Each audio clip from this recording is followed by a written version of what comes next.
Bonsoir à tous. L'invité de l'entretien du jour est mauritanien, député, fervent combattant contre l'esclavage dans son pays, récompensé en 2013 par le prix des droits de l'homme des Nations Unies pour son combat. Régulièrement, le régime mauritanien l'envoie en prison pour tenter de le réduire au silence, mais il parle encore plus fort. L'entretien du jour a l'immense plaisir de recevoir aujourd'hui Biram Daabed. Bonsoir. Bonsoir, monsieur. Merci d'avoir accepté notre invitation. Depuis votre dernière libération de prison le 31 décembre dernier, vous n'arrêtez pas de venir en Europe. Qu'est-ce que vous venez chercher en Europe?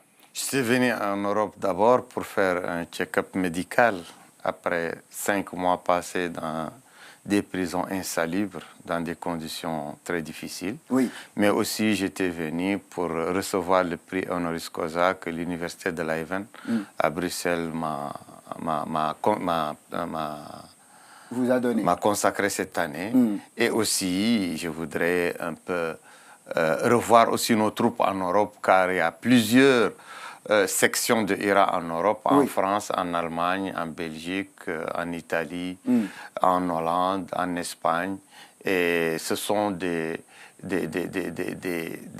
organisations qui apportent un grand soutien à notre combat à l'intérieur de la Mauritanie pour les droits de l'homme, contre l'esclavage, contre le racisme anti-noir, mais aussi pour l'état de droit et la démocratie en Mauritanie.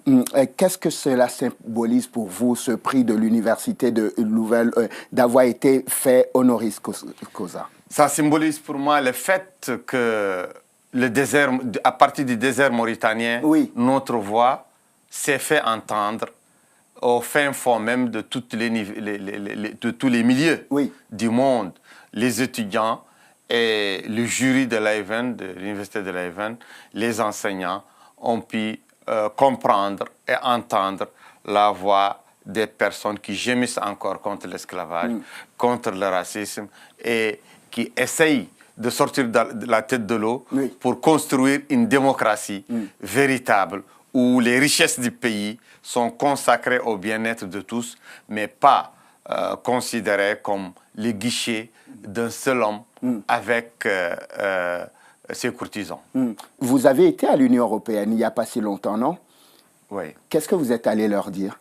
Je suis allé dire à l'Union européenne, qui est le premier partenaire économique de la Mauritanie, qu'ils se sont compromis avec une dictature des plus obscurantistes, des plus ignobles de notre temps, et que c'est l'argent du contribuable européen qui est en train de donner la faveur toujours de la victoire, de l'écrasement de ce pouvoir contre le peuple mauritanien. J'ai dit à l'Union européenne que les Européens ont tronqué leur valeur de droits de l'homme en contrepartie d'une diplomatie mercantiliste. Et ça ne vous plaît pas? Pas du tout, ça ne me plaît pas et je le dénonce. Et je l'ai dénoncé devant les représentants des Européens. J'ai vu aussi que le Comité des droits de l'homme des parlementaires demande des comptes au gouvernement mauritanien à votre sujet. De quoi s'agit-il?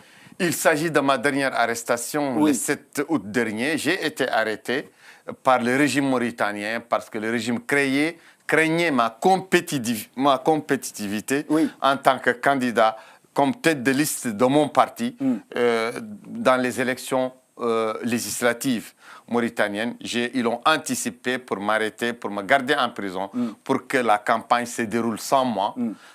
Hélas, ils ont réussi à amoindrir, à limiter le taux de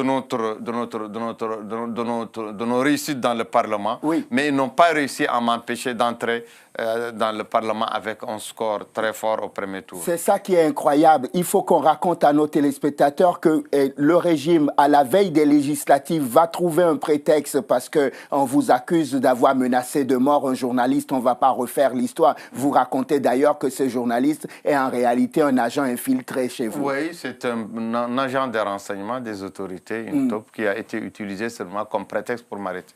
Et donc, on va vous empêcher de faire campagne. Vous dites que, en fait, c'est une arrestation politique. Mais malgré cela, vous êtes élu député. Et vous n'êtes pas ressorti de prison parce que vous aviez l'humilité. On devrait vous sortir de prison. L'immunité parlementaire que me confère mon élection en tant que député à l'Assemblée nationale a été totalement ignorée par le régime en place qui met les magistrats sous sa coupe, donc il n'y a pas d'indépendance judiciaire chez nous. Et les ordres que les magistrats ont reçus, c'est de me garder, même 3 mois après mon élection en tant que député. Voilà. Et donc, du coup, vous êtes resté en prison jusqu'au 31 décembre 2018. Vous avez dû votre salut à qui, en fait? Encore à une pression de la communauté internationale qui a supplié le président de vous libérer, ou comment ça s'est passé? À ma détermination, d'abord, et à la détermination des populations qui me soutiennent de manière très forte. La dénonciation a été largement exprimé par les militants de mon organisation qui ont bâti le pavé chaque semaine. Et malgré les massacres, malgré la violence indicible que le pouvoir utilise contre ces militants sont restés debout durant toute la durée où j'étais en prison. La dénonciation s'est élargie, autant sur le plan national que sur le plan international. Et le pouvoir étant incapable de me plier à ces... C'est plié lui-même. C'est plié lui-même et m'a relâché. J'ai vu que le Comité des droits de l'homme demandait que l'avis qui a permis de vous libérer soit motivé, qu'on lui envoie l'avis pour qu'il puisse analyser sur quels droits, les tests de loi qui ont permis de vous emprisonner. Oui, le Comité des Nations Unies, le Comité international des droits de l'homme des parlementaires a exigé dans sa dernière décision du 8 février passé que les autorités mauritaniennes justifient mon arrestation et qu'elles produisent les documents juridiques qui prouvent, qui ont justifié selon l'avis du gouvernement mon arrestation, ma détention après avoir été élu comme député, abstraction faite de mon immunité parlementaire. Ce comité exige du gouvernement d'apporter les éclaircissements nécessaires. Il y a une bizarrerie dans votre pays. Vous êtes donc député, vous avez l'immunité parlementaire, le pouvoir va vous sortir et comme si de rien n'était, vous reprenez comme en tant que député à l'Assemblée sans problème. Oui, c'est une aberration totale. Et vraiment, c'est un déni de droit. Et vraiment, tous les gens n'arrivent pas vraiment à se reconnaître dans ce système judiciaire, ce système constitutionnel. Je suis traîné avec tous les bandits des grands chemins comme un grand délinquant en tant que député. Et après, on me sort de prison et je reviens siéger encore avec les honorables, très normalement. Et vous votez les lois pour le pays. Et je vote les lois pour les pays. C'est magnifique, la Mauritanie, non? Malheureusement, c'est notre pays. Et c'est ce que nous luttons pour changer. Et nous plaisantons, mais c'est grave. C'est extrêmement grave. Quand je vous regarde, je me dis c'est un homme qui a le cuir tanné désormais. Les séjours réguliers en prison ont fini par vous donner une carapace, non? Oui, ces séjours répétés en prison ont pu me donner non seulement une carapace physique, mais aussi une responsabilité morale vis-à-vis du peuple, des citoyens, des militantes et des militants, des Mauritaniennes et des Mauritaniens qui m'ont toujours soutenu, qui se sont toujours sacrifiés et qui ont toujours écopé des bastonnades, de la torture, de la violence pour me soutenir et me voir libre, me soutenir dans mon combat. C'est pourquoi, plus que jamais, je suis déterminé à vivre en Mauritanie et à vivre entre la prison et ma maison jusqu'à la libération du peuple mauritanien vers une démocratie pleine et entière et des droits pleins et entiers. Biram, on devrait rajouter liberté sur votre acte de naissance parce que vous passez toute votre vie à parler de liberté. C'est pour cette liberté que vous êtes candidat à la présidentielle. Exactement. Ça relève cette candidature aux élections présidentielles. Non seulement c'est le rendez-vous avec le peuple, avec l'espoir du peuple, avec les attentes du peuple mauritanien qui a ployé pendant plus de 40 années sous des régimes dictatoriaux, claniques qui se reproduisent à chaque fois. Mais aussi, ça relève de la promesse que j'ai faite à mon père à l'âge de 10 ans, lorsqu'il m'a mis à l'école, et il m'a dit qu'il me confie le rôle de déconstruire l'esclavage en luttant, en démystifiant l'esclavage, que ce soit l'esclavage dans les livres ou l'esclavage sur le terrain. Vous savez qu'en France, comme en Afrique, pardon de vous le dire comme ça, on a encore du mal à penser que 20% de la population en Mauritanie sont encore esclaves dans votre pays. Vous comprenez notre choc ou pas? J'imagine le choc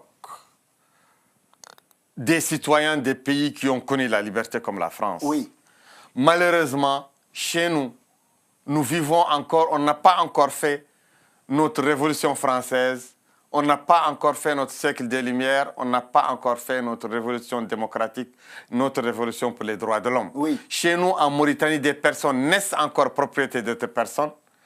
Des livres qui sont érigés au niveau du sacré et qui sont placés comme principale source de loi dans la Constitution, stipulent que l'esclavage est légal, qu'il est sacré, qu'il est le 6e pilier de la religion musulmane et que des hommes peuvent bien être possédés par d'autres hommes. Voilà, des hommes qui travaillent sans repos, sans salaire, sans soins et qui sont sujets à tous les attributs de la propriété privée.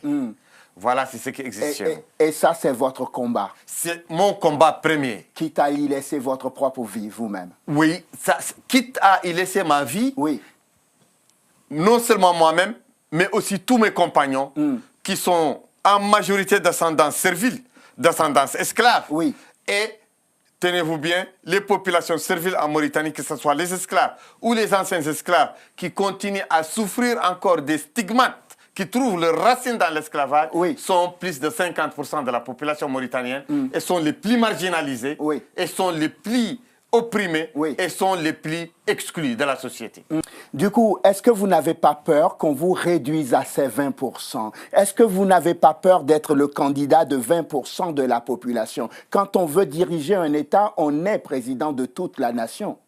Très bien. Les 20% de la population, ce sont seulement les personnes qui sont encore en état servile, qui n'ont pas de papier d'état civil, donc qui ne peuvent pas voter, et qui ne peuvent pas partir à l'école, et qui sont des personnes corvéables et malléables à merci par leur maître.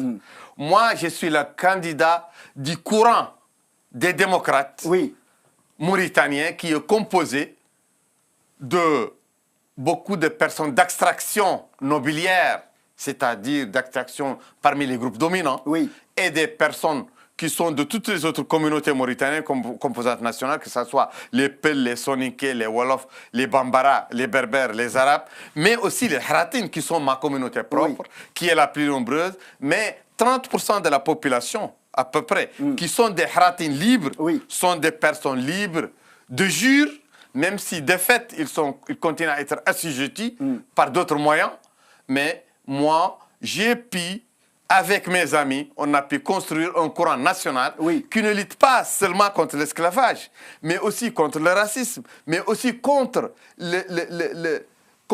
la gabégie ambiante, la corruption, contre le détournement des richesses du pays, contre tous ces accords inéquitables que le pouvoir clanique mauritanien, le pouvoir familial, a fait à concocter avec des multinationales étrangères qui absorbent les richesses minières, que ce soit l'or, le fer, que ce soit le pétrole, que ce soit le gaz, ou des richesses halieutiques mauritaniennes qui les absorbent au profit d'un clan infime avec des multinationales étrangères au détriment de tout le peuple mauritanien. Donc je suis là aussi pour la liberté de tous les activistes mauritaniens, toutes les personnes éclairées qui sont en prison ou en exil, même s'ils ne sont pas esclaves ou d'origine esclave, à cause de leurs opinions et à cause d'un idéal qu'ils se font pour la liberté, pour la justice, pour l'état de droit. Biram Dahabed, ce sera ma dernière question. Comment un homme comme vous, qui a en face de lui l'actuel ministre de la Défense, comment un homme comme vous, qui n'a pas le soutien de l'opposition, comme candidat unique de l'opposition, peut prétendre faire chuter un système qui est là depuis très longtemps? Je suis le seul candidat de l'opposition. L'opposition sociale, populaire, droits de l'homiste, l'opposition qui s'est exprimée par plusieurs mouvements de jeunes, mouvements de la société civile qui embrassent dans toutes les communautés nationales du pays. Oui. Tous ces mouvements de jeunes qui ont mené la bataille pendant cette décennie contre la dictature de Mohamed Abdelaziz et de son clan, dont le mouvement IRA est un mouvement pionnier. Tous ces mouvements de jeunes qui incorporent en leur sein les larges pans de la population mauritanienne me soutiennent et appuient ma candidature. Ma candidature est appuyée par le peuple mauritanien qui est opposant dans son écrasante majorité. Abstraction faite de la race, de l'ethnie et de la catégorie sociale à cause de l'oppression, à cause de l'arbitraire, à cause du vol, du hold-up sur l'économie nationale qui a appauvri tous les Mauritaniens et qui a envoyé toutes les populations actives mauritaniennes en exil ou dans le chômage. Donc je suis soutenu par toutes ces catégories sociales, politiques mauritaniennes. Donc l'entretien du jour vient de recevoir le futur président de la Mauritanie. Je l'espère très bien et je pense qu'il faut y croire. Biram Daabed, merci. Je vous remercie, monsieur. Infatigable militant de l'abolition de l'esclavage en Mauritanie, député, prix des droits de l'homme des Nations Unies pour votre combat. Vous êtes candidat à la présidentielle en juin prochain. Vous reviendrez quand la campagne va s'ouvrir pour qu'on puisse étaler votre programme et parler avec les autres invités aussi. Je ferai un voyage éclair ici à fin avril. Merci beaucoup. Merci d'être venu dans l'entretien du jour. Remercie. Merci à vous de nous avoir suivis. Je vous souhaite de passer une excellente suite de programmes, évidemment, sur Télésud. On se retrouve demain pour un nouveau numéro de l'entretien du jour. D'ici là, portez-vous bien. À demain.